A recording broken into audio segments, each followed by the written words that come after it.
ಎಲ್ಲರಿಗೂ ನಮಸ್ಕಾರ. ಇವತ್ತಿಂದ ನಾವು ಒಂದು ಹೊಸ ಸೀರೀಸ್ ಸ್ಟಾರ್ಟ್ ಮಾಡ್ತೀವಿ. ಕ್ವಶ್ಚನ್ ವರ್ಡ್ಸ್ ಅಂದ್ರೆ ಮಲಯಾಳದಲ್ಲಿ ಹಂಗೆ ಪ್ರಶ್ನೆಗಳು ಕೇಳೋದಂತ. ಈಗ ಅದಕ್ಕೆ ನಾನು ಸ್ಟಾರ್ಟಿಂಗ್ ಆಗಿ ಈ ಒಂದು ಪದ ತಗೊಂಡಿದ್ದೀನಿ, ಯಾರು ಅಂದ. ಯಾರು ಅಂದ ಸುಮ್ಮನೆ ಹೇಳಿದ್ರೆ ಹಾಗೆ ಸಿಂಪಲ್ ಆಗುತ್ತೆ, ಆದ್ರೆ ಅದ್ರ ಜೊತೆ ಕೆಲವು ಉದಾಹರಣೆಗಳು ಹಾಗೂ ಹೇಗೆ ಯೂಸ್ ಮಾಡುವುದಂತೆಲ್ಲ ನಾನು ಹೇಳ್ಕೊಡ್ತೀನಿ, ಆಯ್ತಾ. ಈಗ ಯಾರು ಅಂತ ಹೇಳುವಾಗ ಇಲ್ಲ ಕ್ವಶ್ಚನ್ ವರ್ಡ್ಸ್ ಹೇಳುವಾಗ ಅದ್ರ ಜೊತೆಯಲ್ಲಿ ಅದಕ್ಕೆ ಸಂಬಂಧಪಟ್ಟಿರುವ ಬೇರೆ ಕೆಲವು ಪದಗಳು ಕೂಡ ನಾನು ಹೇಳ್ಕೊಡ್ತೀನಿ.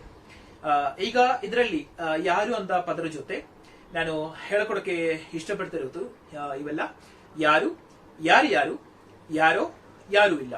ಈಗ ಇನ್ನು 4 ಆಯ್ತೆ, ನಾನು ಸೆಪರೇಟ್ ಮಾಡ್ಕೊಂಡಿದ್ದೀನಿ. ಅದು ಬೇರೊಂದು ಇನ್ನು ನೆಕ್ಸ್ಟ್ ವಿಡಿಯೋದಲ್ಲಿ ಬರುತ್ತೆ.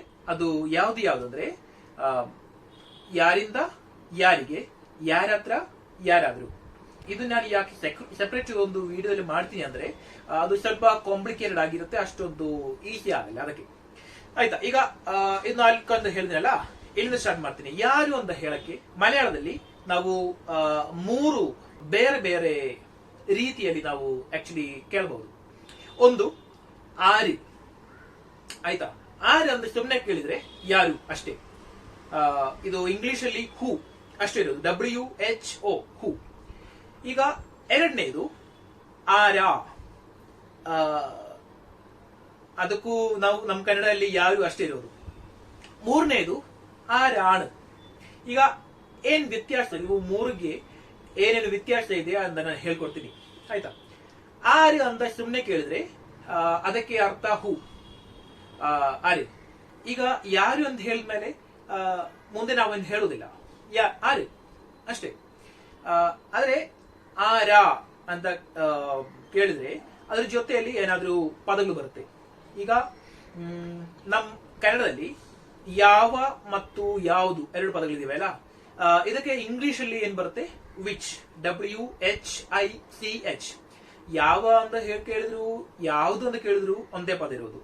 ಯಾಕೆ ನಮ್ ಕನ್ನಡದಲ್ಲಿ 2 ಪದ ಐತೆ, ಬೇರೆ ಎಲ್ಲಾ ಭಾಷೆದಲ್ಲೂ ಜಸ್ಟ್ ಒಂದೇ ಪದ ಇರೋದು, ಯಾವುದು ಅಂತ ಹೇಳಕ್ಕಿಲ್ಲ. ಈಗ ಯಾವ ಅಂತ ಹೇಳುವಾಗ ನಾವು ಅದ್ರ ಮುಂದೆಗಡೆ ಏನಾದ್ರೂ ನಾವು ಸೇರಿಸಬೇಕಾಗುತ್ತೆ. ಉದಾಹರಣವಾಗಿ ಯಾವ ಗಿಟಾರ್, ಯಾವ ಮೊಬೈಲ್, ಯಾವ ಫೋನ್, ಯಾವ ಕಂಪನಿ, ಹೌದಲ್ವಾ. ಯಾವುದು ಅಂತ ಹೇಳುವಾಗ ನಾವು ಮತ್ತೆ ಕೇಳಲ್ಲ, ಯಾವುದು ಮೊಬೈಲ್ ಫೋನ್ ಕೇಳ್ತೀವಿ, ಪರವಾಗಿಲ್ಲ, ತಪ್ಪೇನಿಲ್ಲ. ಆದ್ರೆ ಯಾವುದು ಅಂತ ಹೇಳ್ತೀವಲ್ಲ, ಅದು ಯಾವುದು. ಸಾರಿ, ಸ್ವಲ್ಪ ಸೌಂಡ್ ಬರ್ತಾ ಇದೆಲ್ಲ, ಅಲ್ಲಿ ಒಂದು ಚಿಕ್ಕ ಪಾಪು ಕಿರ್ಚ್ತಾ ಇದೆ, ಅದು ಬಿಡಿ, ಪರವಾಗಿಲ್ಲ. ಈಗ ಅದೇ ತರ ನಮ್ಮ ಮಲಯಾಳದಲ್ಲಿ ಆರಿ ಅಂತ ಹೇಳ್ಬಿಟ್ಟು ನಾವು ಹಂಗೆ ಸ್ಟಾಪ್ ಮಾಡ್ತೀವಿ, ಆರಿ. ಆದ್ರೆ ಆರ ಅಂತ ಕೇಳಿದ್ರೆ ಅದ್ರ ಜೊತೆಯಲ್ಲಿ ನಾವು ಯಾರ ಬಗ್ಗೆ ನಾವು ಕೇಳ್ತೀವೋ ಅದು ನಾವು ಯೂಸ್ ಮಾಡಬೇಕು. ಉದಾಹರಣೆ ನಾನು ಹೇಳ್ಕೊಡ್ತೀನಿ. ನೆಕ್ಸ್ಟ್ ಇನ್ನೊಂದು ಹೇಳಿದ್ರಲ್ಲ, ಆರಾಣು. ಈಗ ಆರ ಮತ್ತು ಹಾಗೂ ಆರಾಣು ಎರಡಕ್ಕೊಂದೇ ಅರ್ಥ. ಇಂಗ್ಲಿಷ್ ಅಲ್ಲಿ ಹಂಗೆ ಹೇಳುದಂದ್ರೆ ಆರ್ಯ ಅಂತ ಕೇಳಿದ್ರೆ ಅದಕ್ಕೆ ಹೂ ಅಂತ ಹೇಳ್ಬಹುದು, ಆಯ್ತಾ. ಆರ ಅಥವಾ ಆರಾಣು ಎರಡಕ್ಕೂ ಹೂ ಈಸ್ ದ್ಯಾಟ್ ಅರ್ಥ ಆಯ್ತಾ. ಅಂದ್ರೆ who is that, who is he, who is she, who are you and who am I, ಅದೆಲ್ಲ ಬರುತ್ತೆ. ಈಗ ಉದಾಹರಣೆ ಸಮೇತ ಹೇಳ್ತೀನಿ, ಒಂದು ನಿಮಗೆ ಗೊತ್ತಾಗುತ್ತೆ ಇನ್ನು ಬೆಟರ್ ಆಗಿ. ನೀವು ಯಾರು, ಓಕೆ. ಸುಮ್ನೆ ನಾವು ಯಾರು ಅಂತ ಕೇಳ್ಬಹುದು, ನೀವ್ ಯಾರು ಅಂದ್ರೆ ಕೇಳ್ಬಹುದು. ಆದ್ರೆ ಯಾರು ಅಂತ ಸುಮ್ನೆ ಕೇಳಕ್ಕೆ ನಾವು ಆರು ಅಂತ ಹೇಳ್ತೀವಿ. ಈಗ ನೀವು ಯಾರು ಅಂತ ಹೇಳಕ್ಕೆ ನಾವು ನೀ ಆರು ಅಂತ ಕೇಳಲ್ಲ, ನೀ ಆರ. ವ್ಯತ್ಯಾಸ ಗೊತ್ತಾಯ್ತಲ್ಲ. ನೀ ಆರ ಅಥವಾ ನೀ ಆರಾಣು, ಆಯ್ತಾ. ಆರು, ನೀ ಆರ, ನೀ ಆರಾಣು. ಆರ ಅಂತ ಕೇಳಿದ್ರೆ ಯಾರು, ನೀ ಆರ ಅಂತ ಕೇಳಿದ್ರೆ ನೀವು ಯಾರು. ಸಾರಿ, ಸ್ವಲ್ಪ ತಪ್ಪು ಮಾಡ್ಕೊಂಡಿದ್ದೀನಿ. ಯಾಕಂದ್ರೆ ನಮ್ಮ ಮಲಯಾಳದಲ್ಲಿ ನೀ ಅಂತ ಕೇಳಿದ್ರೆ ಅದಕ್ಕೆ ನೀನು ಅಂತ ಅರ್ಥ, ನೀವು ಅಂತಲ್ಲ, ಆಯ್ತಾ. ಯಾರು, ಸಾರಿ, ಆರು, ನೀ ಆರ, ನೀ ಆರಾಣು. ವ್ಯತ್ಯಾಸ ಗೊತ್ತಾಯ್ತಲ್ಲ. ಈಗ ನೆಕ್ಸ್ಟ್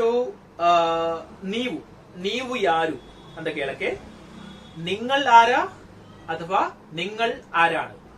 ಆಯ್ತಾ. ನೆಕ್ಸ್ಟ್ നമ്മൾ.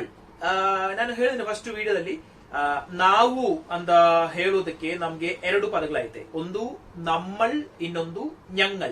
ನಮ್ಮಳ್ ಅಂತ ಹೇಳಿದ್ರೆ ನಾನು ಮತ್ತು ನೀವು, ನಾನು ಯಾರ ಹತ್ರ ಮಾತಾಡ್ತೀನೋ ನಾವು ಇಬ್ರು. ಆಯ್ತಾ.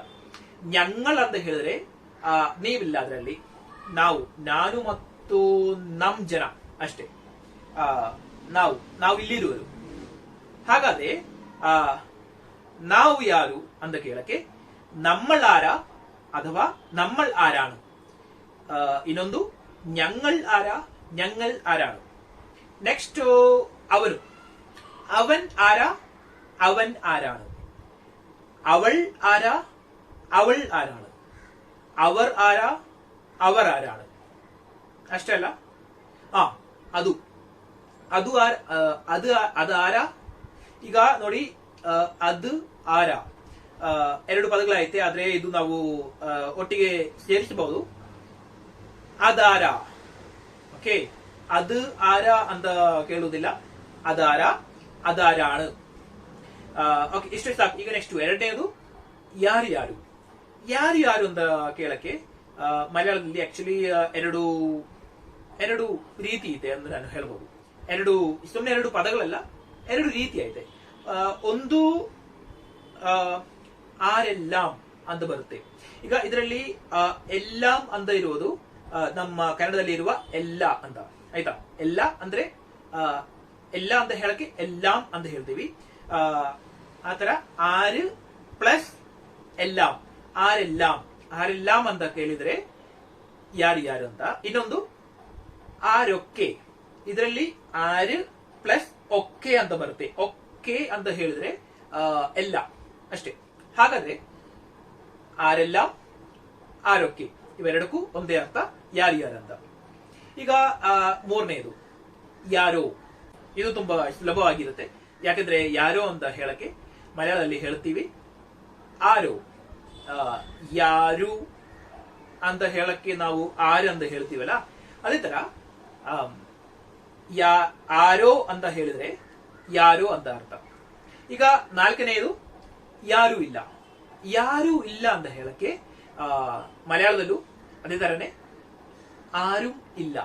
ಈಗ ಆರುಂ ಇಲ್ಲ ಅಂತ ಹೇಳ್ಬೋದು, ಆದ್ರೆ ಒಟ್ಟಿಗೆ ಸೇರಿಸ್ಬಿಟ್ಟು ಆರುಮಿಲ್ಲ ಅಂತ ಹೇಳ್ತೀವಿ. ಆರುಮಿಲ್ಲ ಅಂತ ಹೇಳಿದ್ರೆ ಯಾರು ಇಲ್ಲ ಅಂತ. ಆಯ್ತಾ. ಈಗ ಇವತ್ತು ಕಲ್ತಿರೋದೆಲ್ಲ ನಾನು ಇನ್ನೊಂದು ಸರ್ತಿ ನಾನು ರೀಕ್ಯಾಪ್ ಮಾಡ್ತೀನಿ. ಯಾರು ಅಂತ ಹೇಳಕ್ಕೆ ആര്, ആരാ, ആരാണ്. ಯಾರು ಯಾರು ಅಂತ ಹೇಳಕ್ಕೆ ಆರೆല്ലാം, ಆರೊಕ್ಕೆ. ಯಾರೋ ಅಂತ ಹೇಳಕ್ಕೆ ಆರೋ. ಯಾರು ಇಲ್ಲ ಅಂತ ಹೇಳಕ್ಕೆ ಆರುಮಿಲ್ಲ. ಅದ್ರ ಜೊತೆಯಲ್ಲಿ ഞാൻ ആരാണ് ಅಂತ ಕೇಳಿದರೆ ನಾನು ಯಾರು. നീ ആരാണ് ಅಂತ ಕೇಳಿದ್ರೆ ನೀ ಆರಾണ്. നിങ്ങൾ ആരാണ് ಅಂತ ಕೇಳಿದ್ರೆ ನೀವು ಯಾರು. നമ്മൾ ആരാണ് ಅಂತ ಕೇಳಿದ್ರೆ ನಾವು ಯಾರು. ಇನ್ನೊಂದು ഞങ്ങൾ ಆರಾണ് ಅಂತ ಕೇಳಿದ್ರೆ ನಾವು ಯಾರು. ಅವನ್ ಆರಾണ് ಅಂತ ಕೇಳಿದ್ರೆ ಅವನು ಯಾರು. ಅವൾ ಆರಾണ് ಅಂತ ಕೇಳಿದ್ರೆ ಅವಳು ಯಾರು. ಅವರ ಆರಾണ് ಅಂತ ಕೇಳಿದ್ರೆ ಅವರು ಯಾರು. ಅದು ಆರಾണ് ಅಂತ ಕೇಳಿದ್ರೆ ಅದು ಯಾರು. ಇಷ್ಟು ಗೊತ್ತಾಯ್ತಲ್ಲ. ಓಕೆ. ಈಗ ಮುಂದಿನ ವಿಡಿಯೋದಲ್ಲಿ ನಾನು ಹೇಳ್ಕೊಡ್ತೀನಿ ಯಾರಿಂದ ಯಾರಿಗೆ, ಯಾರ ಹತ್ರ ಯಾರಾದ್ರೂ. ಇವತ್ತು ಇಷ್ಟೇ ಸಾಕು. ನಿಮ್ಗೆ ವಿಡಿಯೋ ಇಷ್ಟವಾಗಿದ್ರೆ ಲೈಕ್ ಮಾಡಿ, ಹಾಗೂ ಏನಾದರೂ ಡೌಟ್ಸ್ ಇದ್ರೆ ನೀವು ಕಮೆಂಟ್ಸ್ ಅಲ್ಲಿ ಕೇಳಬಹುದು. ನೆಕ್ಸ್ಟ್ ವಿಡಿಯೋದಲ್ಲಿ ಸಿಗೋಣ. ಬಾಯ್.